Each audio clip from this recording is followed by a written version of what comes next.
अस्सलाम वालेकुम student. Chapter number 1 के कुछ कंसेप्चुअल एमसीक्यूज आज आपसे डिस्कस करूंगा कि बाज़ औक़ात एग्जामिनर कंसेप्ट आपके चेक करने के लिए, देखने के लिए, क्योंकि आजकल निज़ाम भी आ गया है कि आपका पेपर जो है वो उसका कुछ हिस्सा 30% कंसेप्चुअल होगा, तो शायद आगे जाके मज़ीद कंसेप्चुअल बनेगा।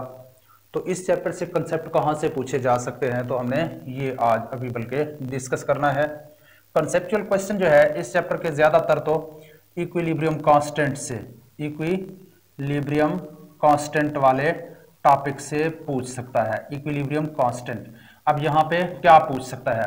या तो किसी चीज को कोई इक्वेशन दिया हुआ होगा और आपसे कहा जा रहा होगा कि इसके इक्विलिब्रियम कांस्टेंट की वैल्यू जो है मालूम करें, यानी इक्विलिब्रियम कांस्टेंट एक्सप्रेशन निकालें, या इसके लिए इक्विलिब्रियम कांस्टेंट एक्सप्रेशन क्या होगी।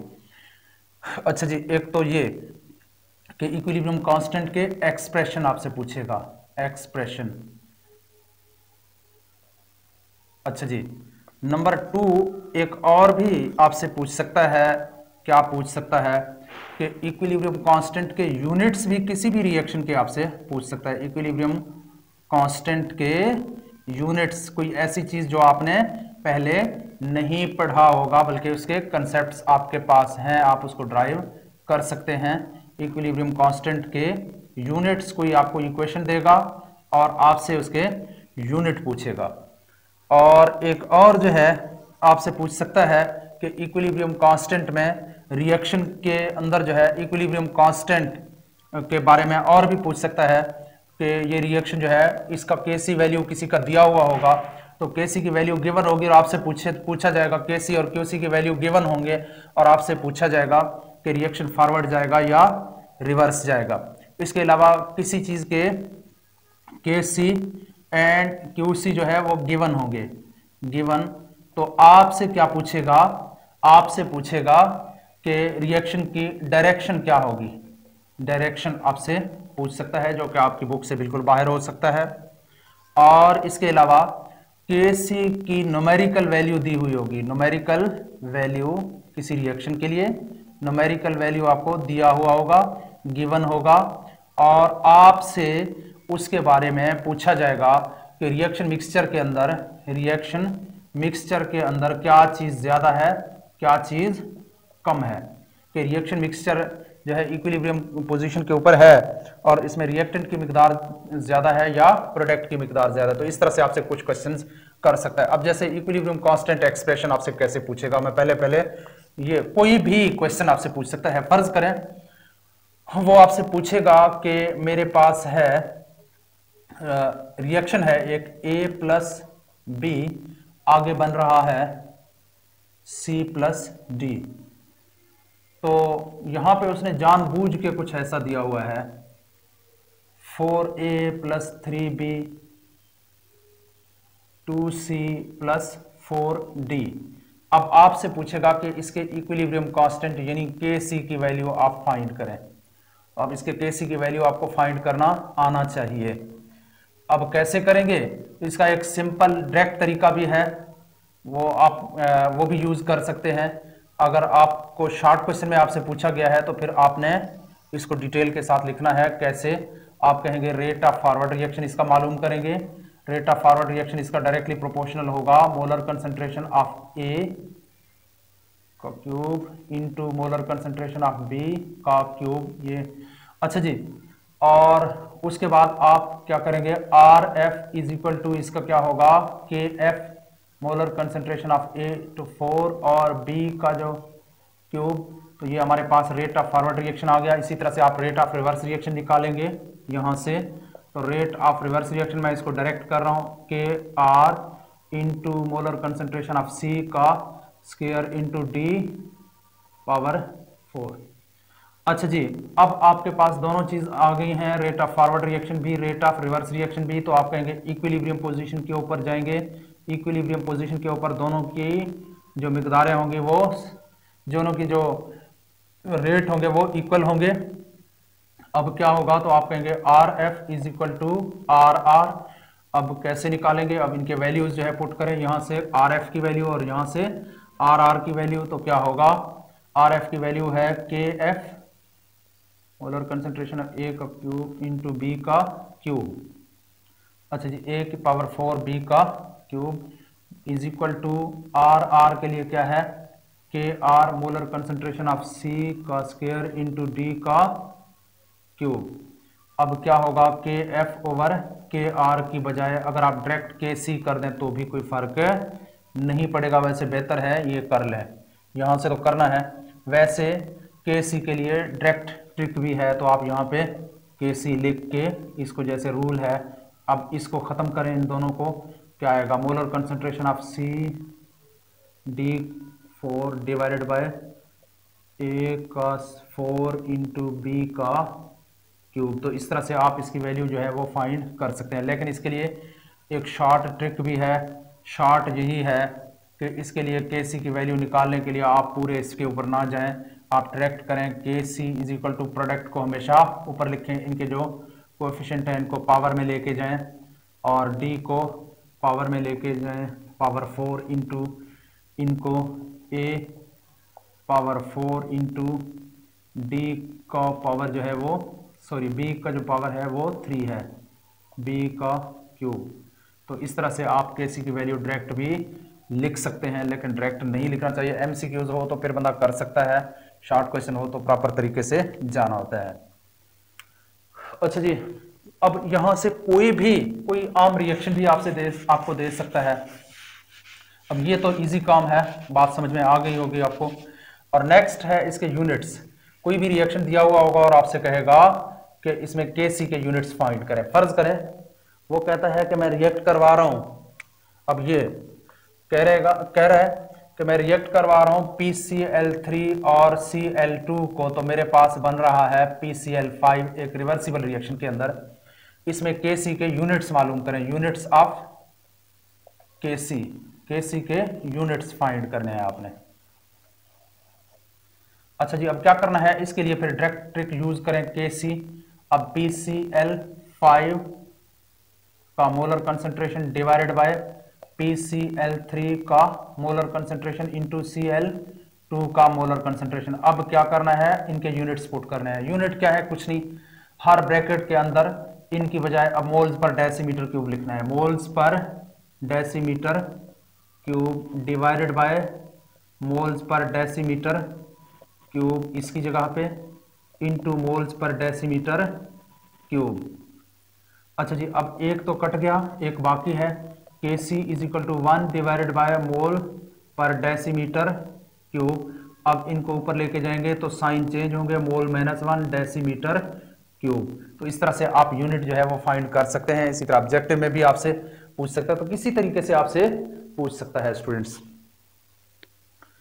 अच्छा जी, कोई भी इसी तरह से कोई रिएक्शन करवा के आपसे कोई भी रिएक्शन आपसे पूछ सकता है। इसके अलावा आपसे ये भी पूछ सकता है इसमें केसी के यूनिट्स होंगे या नहीं होंगे। तो अगर कहीं पे केसी के यूनिट्स हों या ना हो तो उसका हमें कैसे अंदाजा होगा। आपने मोल्स चेक करने हैं दोनों साइड पे। कैसे, इधर देखना जरा, H2 प्लस O2 क्या बन रहा है, H2O। इक्वेशन को बैलेंस करना जरूरी है। यहाँ पे 2 हाइड्रोजन, यहाँ पे 2 हाइड्रोजन, यहाँ पे 2 ऑक्सीजन, यहाँ पे 1 ऑक्सीजन, तो इसलिए 2 से मल्टीप्लाई करेंगे। अब क्या होगा, अब यहाँ पे 2 ऑक्सीजन वहां भी, लेकिन यहाँ पे हाइड्रोजन 2 है तो इनको 4 कर लेंगे। अब नंबर ऑफ मोल्स का हम कहां से अंदाजा लगाएंगे, तो डायरेक्ट भी आप मालूम कर सकते हैं। अगर नंबर ऑफ मोल्स रिएक्टेंट और प्रोडक्ट के इक्वल होंगे तो फिर जो इक्विलिब्रियम कांस्टेंट है उसकी वैल्यू जो है वो होगी, उसके यूनिट्स होंगे। अगर इक्वल होंगे रिएक्टेंट प्रोडक्ट के तो उसके यूनिट्स नहीं होंगे, अगर इक्वल नहीं होंगे तो फिर उसके यूनिट्स जरूर होंगे। तो अब देखना जरा, अब मोल्स का कहां से हम अंदाजा लगाएं, हम इस कोएफिशिएंट से, ये जो कोएफिशिएंट होता है ये जितना भी होगा वो उसके मोल्स हैं। अब यहाँ पे 2 का मतलब है हाइड्रोजन के 2 मोल्स हैं, यहाँ पे देखें कुछ नहीं है तो इसका मतलब है इसका 1 ही मोल है। यहाँ पे देखें H2O के सामने 2 लगा हुआ है तो इसका मतलब है यहाँ पे H2O के 2 मोल्स हैं। तो इस तरह इक्वेशन इवन के रिएक्शन के अंदर भी अगर आपसे कोई पूछे तो आपको आना चाहिए। ये रिएक्शन दिया हुआ है, आपसे मोल पूछ सकता है कि इस ऊपर वाले रिएक्शन के अंदर रिएक्टेंट वाली साइड पे हाइड्रोजन मॉलिक्यूल के कितने मोल्स हैं, तो हाइड्रोजन के 2 मोल्स हैं, ऑक्सीजन के कितने मोल हैं, 1 मोल है, और वाटर के कितने मोल्स हैं, 2 मोल्स हैं। तो इस तरह से भी आपसे पूछ सकता है। लेकिन अब यहाँ पे आपसे अगर पूछ रहा है कि इसमें यूनिट्स हैं केसी के नहीं है, तो फिर आपने क्या करना है, मोल्स चेक करना है। तो इसका मतलब है यहाँ पे 2 मोल प्लस 1 मोल, तो रिएक्टेंट साइड पे कितने मोल हो गए, टोटल 3 मोल्स। अब प्रोडक्ट वाली साइड पे आ जाए तो टोटल हमारे पास 2 मोल्स होंगे। अब यहाँ पे बिल्कुल भी पॉसिबल नहीं है कि यहाँ पे नो यूनिट हम जवाब जो है उसको टिक करें। नो यूनिट्स यहाँ पे नहीं होगा। क्यों? क्योंकि हमारे रिएक्टेंट और प्रोडक्ट के जो टोटल मोल्स की तादाद है वो बिल्कुल डिफरेंट है, तो इसलिए यहाँ पे नो यूनिट्स नहीं होंगे। अब क्या करना है, अब इसके आप जो है यूनिट्स फाइंड कर सकते हो फार्मूले को यूज करके।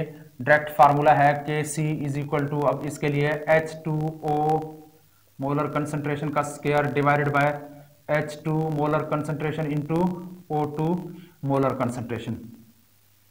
तो अब करना कुछ नहीं, सिर्फ यूनिट पुट करने हैं। कहां पे यूनिट पुट करने हैं? यहां पे इनकी जगह पे यूनिट क्या पुट करना है? मोल्स पर डेसीमीटर क्यूब, और कुछ नहीं।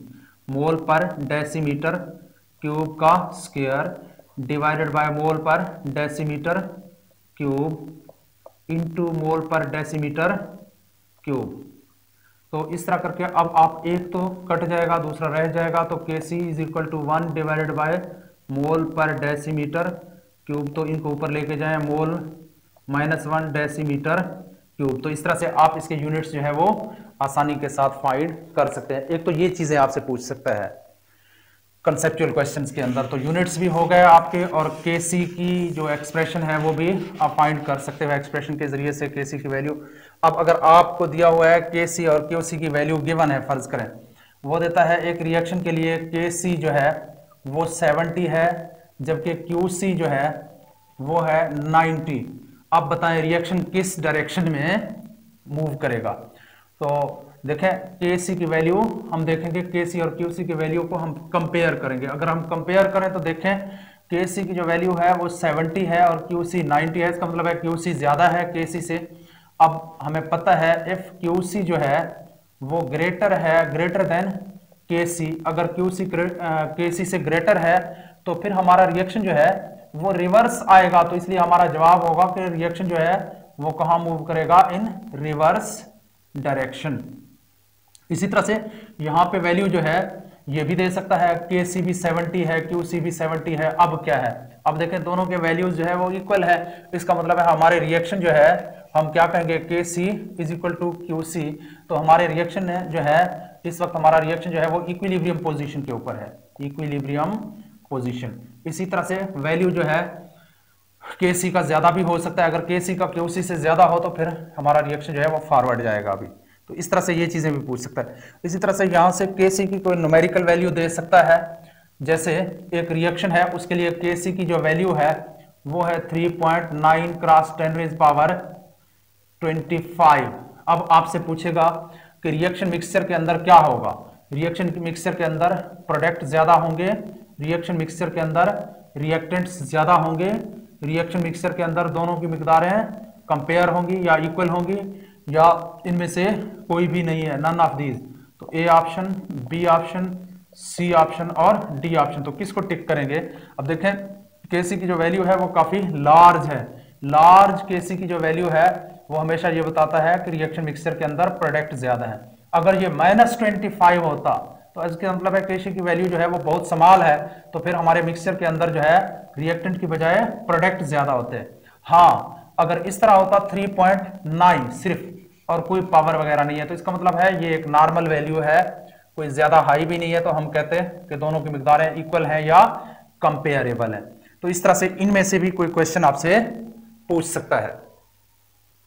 तो यहां पे इन चीजों को समझने की जरूरत है, थोड़ी बहुत इनको प्रैक्टिस करने की जरूरत है। आप खुद भी इनकी प्रैक्टिस कर सकते हैं। इससे बाहर जो है कंसेप्चुअल एमसीक्यूज इस चैप्टर में से नहीं आ सकता, ना कोई कंसेप्चुअल शॉर्ट क्वेश्चन इससे बाहर आ सकता है। बाकी वही सिंपल चीजें होंगी जो ये भी आपने पढ़ लिए होंगे, लेकिन ये है कि इसमें थोड़ी सी बच्चे जो है स्टूडेंट कंफ्यूज हो जाते हैं और इनको नहीं कर पाते, क्योंकि वो आदी होते हैं रट्टा लगाने के, चीजों को रट्टा लगा के याद करने के, समझने के अलावा, और फिर क्वेश्चंस को बच्चे नहीं समझ सकते तो कंफ्यूज हो जाते हैं। और इसमें कंफ्यूज होने की कोई बात नहीं है। इन चीजों की थोड़ी बहुत जो है प्रैक्टिस करें तो इंशाल्लाह आपको कोई मसला नहीं होने वाला। तो यहाँ पे हमारे कंसेप्चुअल जो इस चैप्टर से क्वेश्चन पूछे जाएंगे उनसे रिलेटेड यही चीजें हैं। मजीद आपने खुद जाके इनकी प्रैक्टिस करनी है। यहां तक हमारा आज का टॉपिक एंड होता है।